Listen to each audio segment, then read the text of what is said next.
What if I told you that in the aftermath of one of the most powerful nuclear explosions in history, an entire population was unknowingly turned into test subjects, not in a lab, but in their own homes, on their own islands, under the shadow of fallout they could not escape?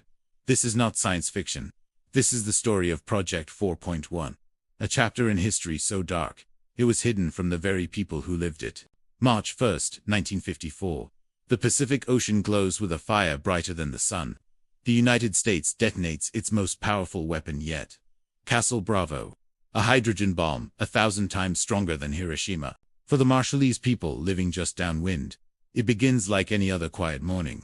Children play, fishermen cast their nets, families prepare food, unaware that radioactive ash will soon rain down from the sky, covering their villages like snow. What started as a military test would soon become something far more sinister, a real-world radiation experiment, carried out without consent. To understand why the Marshall Islands were chosen, we need to rewind. After World War II, the US entered a nuclear arms race with the Soviet Union. The Marshall Islands, remote, isolated, and under American control, became the perfect testing ground. Between 1946 and 1958, the US detonated 67 nuclear weapons there. But Castle Bravo was different. It was bigger, more powerful, and more unpredictable than anyone expected. The blast was 2.5 times stronger than scientists had calculated, and it's radioactive. Fallout stretched far beyond the so-called safe zone. Entire communities were showered in radioactive dust. Skin burned, hair fell out, livelihoods were destroyed.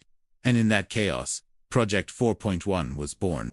Project 4.1 was officially described as a medical study of human beings exposed to significant fallout. But here's the truth. The Marshallese were never asked for their consent. They were studied the same way scientists might study lab animals. Doctors and researchers recorded symptoms meticulously. They took photographs. They drew blood. They tracked cancers, birth defects, miscarriages, and long-term health effects. For decades, islanders were told little about what was happening to their bodies. One survivor later recalled, "We thought the white dust was snow. We had never seen snow before, but the snow was radioactive fallout. Children licked it off their hands. Women cooked food with contaminated water. Entire families ingested poison, and no one warned them." And then came the revelation. Years later, declassified documents exposed the truth. The US had used these communities as part of a deliberate study. They weren't simply victims of an accident. They had been transformed into research subjects. Project 4.1 wasn't just about treatment. It was about observation. Scientists wanted to know, how does radiation affect human beings? What happens when exposure lasts, not days, but years? The Marshallese learned that their suffering wasn't a tragic mistake. It was data. In the decades that followed, many islanders developed thyroid cancer, leukemia, and other illnesses linked to radiation exposure. Some islands remain uninhabitable to this day. Generations grew up with the knowledge that their health, their homes, and their futures had been sacrificed in the name of science. The US government eventually issued apologies, compensation, and relocation assistance. But for many, it was too little, too late. The trauma could not be undone. So what happens when an entire population becomes the subject of a human experiment without even knowing it? The story of Project 4.1 forces us to confront a chilling truth.